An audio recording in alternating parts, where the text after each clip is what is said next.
नमस्कार, अमर छत्तीसगढ़ देख रहे हैं आप। खबरों का रुख करेंगे। बरसात के मौसम में बीमारियों का प्रकोप बढ़ गया है। बिलासपुर जहां डायरिया की चपेट में है, वहीं दुर्ग में डेंगू का कहर जारी है। और इन सब के बीच अस्पतालों में भर्ती मरीजों और अस्पताल पहुंचने वाले मरीजों की मुश्किलें हड़ताली स्वास्थ्य कर्मचारियों ने और बढ़ा दी हैं। बिलासपुर के घुटकू में एक साथ डायरिया के 22 मरीज मिलने से हड़कंप मच गया। चांटीडीह, मस्तूरी, बिल्हा के बाद घुटकू में डायरिया के 22 मरीज मिले हैं और सभी का इलाज अलग अलग अस्पतालों में चल रहा है। शहर में नालियों के बीच से गुजर रही पाइपलाइन से लोगों के घरों में पानी पहुंच रहा है, जिससे लोग डायरिया की चपेट में आ रहे हैं। उधर नगर निगम और भिलाई स्टील प्लांट की बड़ी लापरवाही से दुर्ग में डेंगू का कहर जारी है। आज भी जिले में डेंगू के 6 मरीज मिले हैं। बढ़ती बीमारियों के बीच स्वास्थ्य महकमे में कर्मचारी अनिश्चितकालीन हड़ताल पर हैं, जिससे मरीजों की परेशानी बढ़ गई है। हड़ताल को खत्म कराने की कोई पहल सरकार की ओर से अभी तक होती हुई नजर नहीं आ रही। तो 3 तस्वीरें आप देख रहे हैं। रायपुर, दुर्ग, बिलासपुर लगातार स्वास्थ्य सेवाएं चरमराई हुई हैं। दूसरी तरफ डेंगू भी कहर बरपा रहा है, तो डायरिया भी कहर बरपा रहा है। गंदगी इसकी बड़ी वजह, पानी जो गंदा पानी घरों में सप्लाई हो रहा है, वो भी इसकी बड़ी वजह निकलकर सामने आ रही है। बिलासपुर में लगातार डायरिया की चपेट में लोग आ रहे हैं, तो दुर्ग में डेंगू से लोगों की परेशानी बढ़ी हुई है। और दूसरी तरफ जो स्वास्थ्य कर्मचारी हैं, वो भी हड़ताल पर हैं। उसका खामियाजा भी आम जनता को भुगतना पड़ रहा है। बिलासपुर के घुटकू में एक साथ डायरिया के 22 मरीज मिले हैं। स्वास्थ्य महकमे की चिंता इससे बढ़ गई है, लेकिन जो डॉक्टर हैं, कर्मचारी हैं, उनकी हड़ताल का खामियाजा आम जनता को भुगतना पड़ रहा है। तो एक तरफ डेंगू, दूसरी तरफ डायरिया, दोहरा कहर आम जनता पर। और तीसरा कहर स्वास्थ्य के जो कर्मचारी हैं, वो हड़ताल पर हैं। हालांकि हड़ताल को खत्म करने के प्रयास अभी तक नहीं किए गए हैं। सरकार की तरफ से कोई प्रयास अभी तक नजर नहीं आया है। कैसे इन हालातों से निपटेगा स्वास्थ्य महकमा, ये अपने आप में अभी भी सवाल बना हुआ है। बिलासपुर में भी परेशानी लोगों की बढ़ी हुई है। दुर्ग में डेंगू लगातार परेशानी बरपा रहा है, तो बिलासपुर में डायरिया कहर बरपा रहा है। और क्योंकि जो पानी की जो लाइनें हैं, वो नालियों से होती हुई नजर आ रही हैं, और अक्सर कई बार लाइन के फूटने से या लीकेज हो जाने के बाद जो गंदा पानी है, नालियों का पानी है, वो पीने के पानी की सप्लाई वाली लाइनों में मिल जाता है, और यही कई बार बीमारियों की बड़ी वजह बनता है। बिलासपुर में भी कुछ ऐसा ही होता हुआ नजर आ रहा है। क्योंकि जो घरों में पानी सप्लाई हो रहा है, वो जो पाइप लाइनें हैं, वो नालियों से होकर गुजर रही हैं। ये तस्वीरें इसकी बानगी भी हैं। लगातार मरीज बढ़ भी रहे हैं। डायरिया के मरीजों में भी इजाफा हुआ है बिलासपुर में, तो दुर्ग में डेंगू के मरीज बढ़ते हुए नजर आ रहे हैं। नगर निगम की लापरवाही या कहें अनदेखी इन स्थितियों के लिए जिम्मेदार नजर आ रही है।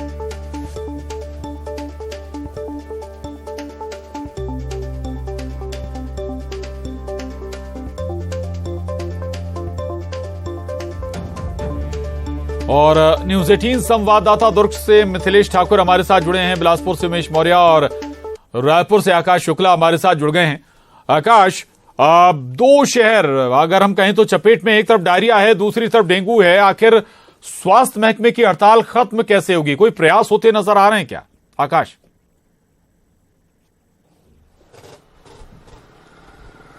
जी, पूरे प्रदेश भर में डेंगू और डायरिया के मामले लगातार बढ़ रहे हैं। दूसरी तरफ स्वास्थ्य कर्मचारी हड़ताल पर चले गए हैं। करीब 35,000 से अधिक कर्मचारी हड़ताल पर हैं। ऐसे में एक तरह से मरीजों को दोहरी मार पड़ रही है। अस्पतालों में कहीं ना कहीं अव्यवस्थाएं देखी जा रही है। इसके चलते मरीजों को इलाज नहीं मिल पा रहा है। लगातार प्रदर्शन कर रहे हैं स्वास्थ्य कर्मचारी और सरकार के समक्ष अपनी मांगों को रखने का प्रयास कर रहे हैं। वो चाहते हैं कि सरकार के कोई प्रतिनिधि उनसे आए और चर्चा करे, उनकी मांगों को पूरा करे, लेकिन अब तक के किसी तरीके से पहल नहीं की गई है। इधर डायरिया और डेंगू के मामले को देखते हुए स्वास्थ्य विभाग ने नगर निगम से चर्चा की है, उनसे बात की है और बेहतर व्यवस्था बनाने के लिए प्रयास करने के लिए कहा गया है। बिल्कुल, तो तमाम कोशिशें जारी हैं, हालांकि अभी तक कोई सॉल्यूशन नहीं निकला है। हम रुक करेंगे बिलासपुर का। उमेश मौर्य हमारे साथ जुड़े हुए हैं। उमेश, डायरिया लगातार यहां पर पैर पसार रहा है, ये तो बहुत लापरवाही, न केवल स्वास्थ्य महकमे की लापरवाही तो ठीक है, बल्कि निगम भी यहां पर बड़ा जिम्मेदार नजर आता है।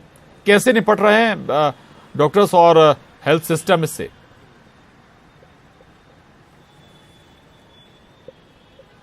प्रशांत जी, देखिए, बिलासपुर में जो पाइपलाइन है, बरसों पुरानी बिछाई गई जो पाइपलाइन है, वो ड्रेनेज सिस्टम से होके गुजरी हुई है और यही वजह है कि वो पुरानी जो पाइपलाइन है वो पूरी तरीके से जंग आ गई है, लीकेज है जगह जगह पर, जिसकी वजह से बारिश का जो गंदा पानी है, घर से निकलने वाला जो गंदा पानी है, वो लोगों के घरों तक पहुंच रहा है और जिससे पीकर लोग बीमार पड़ रहे हैं। न केवल बिलासपुर बल्कि आसपास के जो इलाके हैं, ग्रामीण क्षेत्र है, वहां भी डायरिया का प्रकोप देखा जा रहा है। इसी साल की बात करें तो 400 से अधिक मरीजों की पहचान लिंगियाडी में की गई है, टीडी में की गई है। वहीं 6 लोगों की इससे मौत भी हो गई। उसके बाद भी स्वास्थ्य विभाग, जिला प्रशासन, नगर निगम प्रशासन क्यों नहीं जाग रहा है, ये सोचनीय विषय है। लेकिन कहीं ना कहीं इसकी वजह से एक आम आदमी परेशान हो रहा है, एक आम आदमी की जान जा रही है, बीमार पड़ रहा है। इसको लेकर लगातार यहाँ के जनप्रतिनिधियों ने आवाज उठाया कि पुरानी जो पाइपलाइन है उसको बदलो। अमृत मिशन योजना करोड़ों की योजना है, यहाँ पर 2018-19 से चल रही है, आज तक के वो काम पूरा नहीं हुआ है, जिसकी वजह से नालियों से गुजरने वाले पाइपलाइन को शिफ्ट तक नहीं किया गया। तो लगातार ये समस्याएं बनी हुई हैं।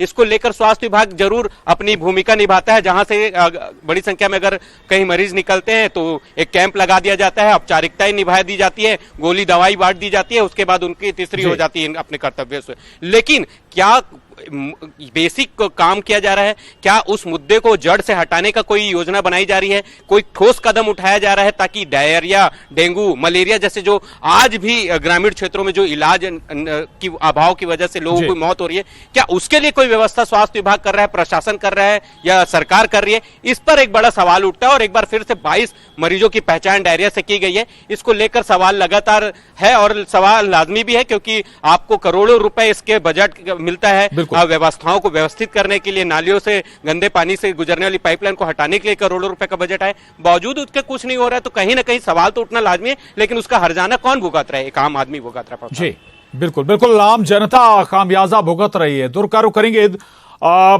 मिथिलेश, अमूमन जो डेंगू है वो साफ पानी में पनपता है, लेकिन यहां भी जिम्मेदारी या लापरवाही तो हम निगम की ही कहेंगे। अगर साफ पानी भी कहीं इकट्ठा हो रहा है तो क्या स्थिति है?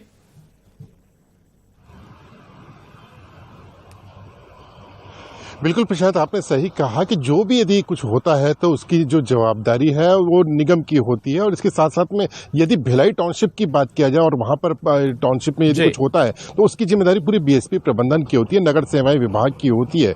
डेंगू के जो मरीज मिल रहे हैं वो खासतौर पर भिलाई, इस बार जो देखा जा रहा है खासतौर पर भिलाई टाउनशिप में मिल रहे हैं, जिसकी पूरी जिम्मेदारी नगर निगम के अलावा जो है बीएसपी प्रबंधन की है। उनको ये देखना होगा कि किस तरह से क्यों हो रहा है, डेंगू क्यों पनप रहा है और क्यों हॉटस्पॉट बन रहा है टाउनशिप में।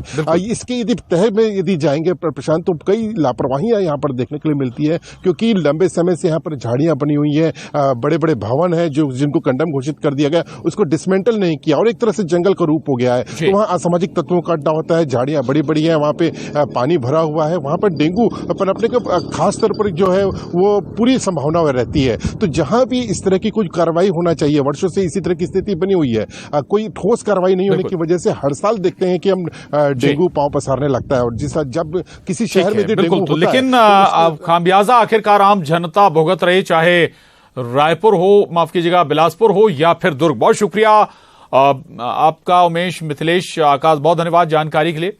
और इस वक्त दर्शकों को कटंगी लिए चलते हैं, जहां मुख्यमंत्री शिवराज सिंह चौहान लाडली बहना सम्मेलन में शामिल हुए हैं, संबोधित कर रहे हैं, सुनिए। हम यहां बैठे हुए हैं प्रज्ञा मैदान में। 2 दिन पहले चंद्रयान की सफल लैंडिंग हुई है। मोदी जी को हृदय से बधाई, वैज्ञानिकों को धन्यवाद। प्रज्ञान रोवर चंद्रमा पे चहलकदमी कर रहा है और आज हम प्रज्ञा मैदान में बैठे हुए हैं। स्वामी प्रज्ञानंद जी को भी मैं प्रणाम करता हूं। मेरी बहनों और भाइयों, हमने एक नहीं अनेकों विकास के काम किए, लेकिन आज यहां निदान जल प्रपात का भी सौंदर्यीकरण का काम संपन्न होगा। उसके लिए भूमि पूजन किया गया है। इससे हमारा पर्यटन बढ़ेगा। पाटन पौड़ी सड़क 45 करोड़ 78 लाख की ये बनेगी। और मेरी बहनों, आपकी जिंदगी बदलने का अभियान भी लगातार भारतीय जनता पार्टी ने चलाया हुआ है। मैं अपनी बहनों को प्रणाम करता हूं। अभी जब मैं यहां से जा रहा था तो कई बहनों ने मुझे राखियां भेंट की। मेरी लखपति दीदियां भी बैठी हुई है। लखपति दीदी का मतलब है जिनकी काम धंधा करते हुए आजीविका मिशन के माध्यम से कमाई 1 लाख रुपया सालाना से ज्यादा हो गई। जो लखपति दीदी, हाथ उठाओ जरा। लखपति दीदी, मैं ये बहनों को इसलिए बता रहा हूं कि हम भी लखपति बनेंगे। मेरी बहनों, हम गरीब नहीं रहेंगे। कब तक बहनों की आंखों में आंसू रहेंगे? कब तक बहनें दुख में डूबी रहेंगी? मेरी बहनों, हमारा संकल्प, भारतीय जनता पार्टी की सरकार का संकल्प है। आज मैं आपसे कहना चाहता हूं, मैंने बचपन से भेदभाव होते हुए देखा गांव में, महिला और पुरुष के बीच, स्त्री और पुरुष के बीच, बेटा और बेटी के बीच। बेटा जन्म ले तो खुशियां मनाई जाती थी कि भैया आया है, ढोल बजाओ, बधाई गाओ, लड्डू बांटो। क्यों? बेटे ने जन्म लिया है। और बेटी पैदा हो गई तो मां की सूरत भी उतर जाती थी। बताओ बहनों, सही है कि नहीं? आज भाई बहन बात कर रहे, बताओ सही है कि नहीं? अच्छा, एक बात मैं भाई बहनों दोनों से पूछना चाहता हूं, बेटा बेटी को बराबर मानना चाहिए कि नहीं? अरे जोर से बताओ, मानना चाहिए कि नहीं? क्या बेटी के बिना दुनिया चल सकती है? बेटी नहीं बचाओगे तो बहू कहां से लाओगे? यह दुनिया ही नहीं चल सकती। लेकिन मन में तकलीफ होती थी ये सोच के कि बेटियों के साथ बेटों जैसा व्यवहार नहीं होता। और इसलिए मेरी बहनों, पहले हमने लाडली लक्ष्मी, बाद में लूंगा जाते समय, चिंता मत करो, राखी भी लूंगा, अभी 15 मिनट बोलूंगा उसके बाद, है ना? और इसलिए पहले बनाई लाडली लक्ष्मी योजना। और मेरी बहना तय कर दिया कि बेटी को बोझ मत समझना, मामा तो मुख्यमंत्री है, चिंता काहे को करती हो? मध्य प्रदेश की धरती पर अब बेटी पैदा होगी लखपति। लाडली लक्ष्मी योजना में 5वीं पास करके 6वीं में 2000, 8वीं पास करके 9वीं में 4000, 11वीं 9वीं 8वीं पास करके उसके बाद 11वीं और 12वीं में 6-6 हजार। कॉलेज में बेटी जाएगी तो 12,000 12,500 मामा दिलवाएगा। कॉलेज पास करेगी तो फिर 12,500 और 21 साल की हो जाएगी तो सीधे 1 लाख रुपया बिटिया को मिलेंगे। तो अब मुझे बताओ, अच्छा ताली बजाओ तो जोर से बताओ। देखो भाइयों और बहनों, मैं सरकार नहीं चला रहा, मैं परिवार चला रहा हूं। परिवार, ये परिवार बैठा है, मेरी बहनें, मेरे भाई, मेरे बेटा बेटी, मेरे बुजुर्ग, ये अपना परिवार है। बताओ परिवार है कि नहीं? और एक बार फिर रुक करेंगे छत्तीसगढ़ की खबरों का। रायपुर से बड़ी खबर है, स्वास्थ्य कर्मियों की हड़ताल पर सियासत तेज हो गई। हड़ताल को लेकर बीजेपी ने सरकार पर निशाना साधा है। सरकार के पास स्वास्थ्य कर्मियों से बात करने का समय नहीं है, यह आरोप बीजेपी ने लगाया है।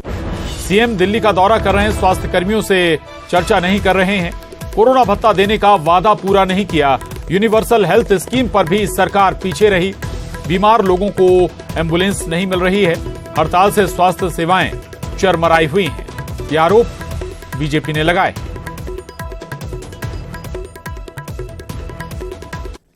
शहर को झेल रहा है, डायरिया का प्रकोप भी बहुत ज्यादा है और इलाज के लिए लोग दर दर भटक रहे हैं, जिसका प्रमुख कारण 40,000 स्वास्थ्य कर्मियों की हड़ताल भी है। हम देख रहे हैं कि भ्रष्टाचार के मामले को लेकर अपना पक्ष अपने आकाओं के पास रखने के लिए माननीय मुख्यमंत्री जी दिल्ली जाते हैं, लेकिन ये 40,000 स्वास्थ्य कर्मचारी जो अपने हक की लड़ाई लड़ रहे हैं, उनसे मिलने का समय, उनकी पीड़ा को सुनने का समय, उनकी मांगे पूरी करने का समय माननीय मुख्यमंत्री जी और सरकार के पास नहीं है।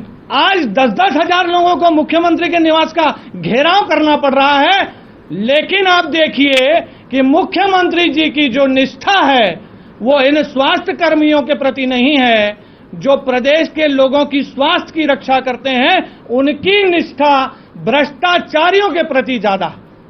और कोरोना बीते 2 वर्ष हो रहे हैं, कोरोना का पीरियड चला गया है, उसके बाद आज भी इनका संघर्ष जारी है। वो कोरोना का अतिरिक्त भत्ता भी इन्हें नहीं मिला है।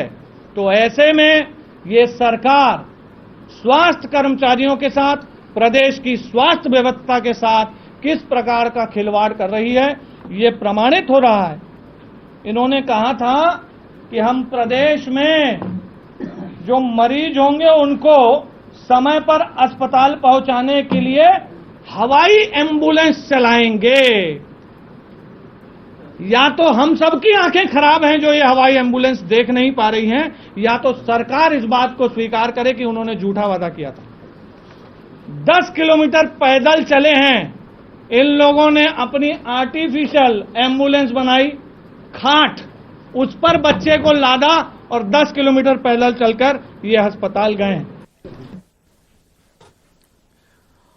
तो स्वास्थ्य कर्मियों की हड़ताल पर सियासत जारी, बीजेपी आरोप लगा रही है। धनंजय सिंह ठाकुर जी हमारे साथ जुड़े हैं कांग्रेस से। धनंजय सिंह ठाकुर जी, स्वास्थ्य कर्मियों की हड़ताल जारी है, एक तरफ डेंगू पैर पसारे हुए है, दूसरी तरफ डायरिया कहर बरपा रहा है। बीजेपी का आरोप कि भाई आपको चिंता ही नहीं है आम जनता की। देखिए, भारतीय जनता पार्टी को सिर्फ राजनीति करनी है जी, और प्रदेश में डेंगू है, मलेरिया है और जो बीमारियां जो होती है मौसमी बीमारी, उसको लेकर पूरी तरीके से स्वास्थ्य विभाग सतर्क है। लगातार उस पर चेक हो रही है, लगातार ट्रीटमेंट दिए जा रहे हैं, जागरूकता अभियान चलाए जा रहे हैं। तो यहाँ पे छत्तीसगढ़ में स्वास्थ्य व्यवस्थाएं मजबूत है। 15 साल के रमन सरकार के दौरान स्वास्थ्य की व्यवस्थाएं बहुत ढीली थी। आप देखेंगे बस्तर में अगर हल्का सा 10 या 35 हो जाए, उस दौरान भी लोगों की मौत हो जाती थी। वहाँ पे कुपोषण बढ़ा हुआ था, निमोनिया बढ़ी हुई थी। आज भूपेश बघेल जी की सरकार का बनने के बाद घर के सामने में, बाजारों में चिकित्सा की सुविधाएं मिल रही है। तो मजबूत स्वास्थ्य व्यवस्था है और निश्चित तौर पर स्वास्थ्य कर्मी हड़ताल पर सरकार के उनकी मांगों पर विचार करिए, बहुत जल्द उनकी हड़ताल खत्म हो जाएगी। ठीक, चलिए शुक्रिया आपका धनंजय जी जानकारी के लिए, बातचीत के लिए धन्यवाद आपका। आगे बढ़िए, रायपुर से बड़ी खबर है। बीजेपी प्रदेश महामंत्री ओपी चौधरी का बयान आया है। छत्तीसगढ़ में ईडी की कार्रवाई पर बोले ओपी चौधरी। कांग्रेस सरकार पर भ्रष्टाचार का आरोप ओपी चौधरी ने लगाया है। वो कहते हैं जहां से मौका मिल रहा है वहां से पैसा इकट्ठा कर रही है सरकार।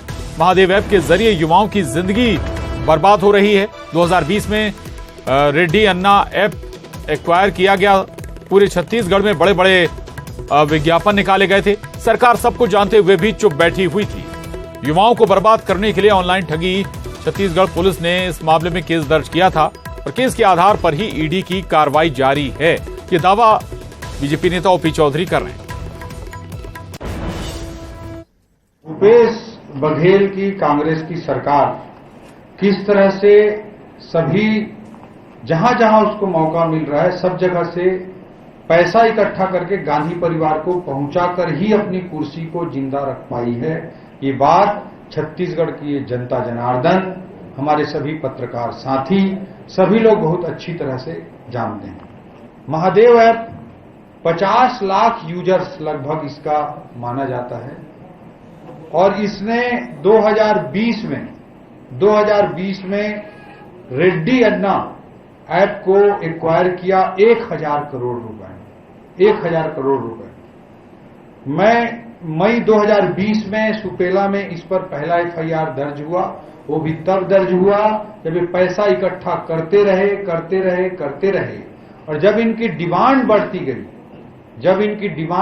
गई और जब ये डिमांड में कुछ इनकी ऊंच नीच हुई होगी तब इन्होंने छोटा मोटा केस दर्ज करके उसको रफा दफा करने का काम किया। कई बातें सामने आ रही हैं, कई सूत्र बता रहे हैं कि डी कंपनी का भी इन्वॉल्वमेंट दुबई कनेक्शन के माध्यम से था और यह भी कई अखबारों ने कई जगह उल्लेखित किया है कि प्रति माह डी कंपनी को करीब 100 करोड़ रुपए की राशि दी जाती थी। इस बात का उल्लेख बहुत सम्मानीय अखबारों ने भी कई जगह कोट किया है। इस तरह की बातें भी सामने आई। और इसके साथ ही इस बुलेटिन में बस इतना ही। खबरों के लिए आप बने रहिए न्यूज़ 18 मध्य प्रदेश छत्तीसगढ़ के साथ।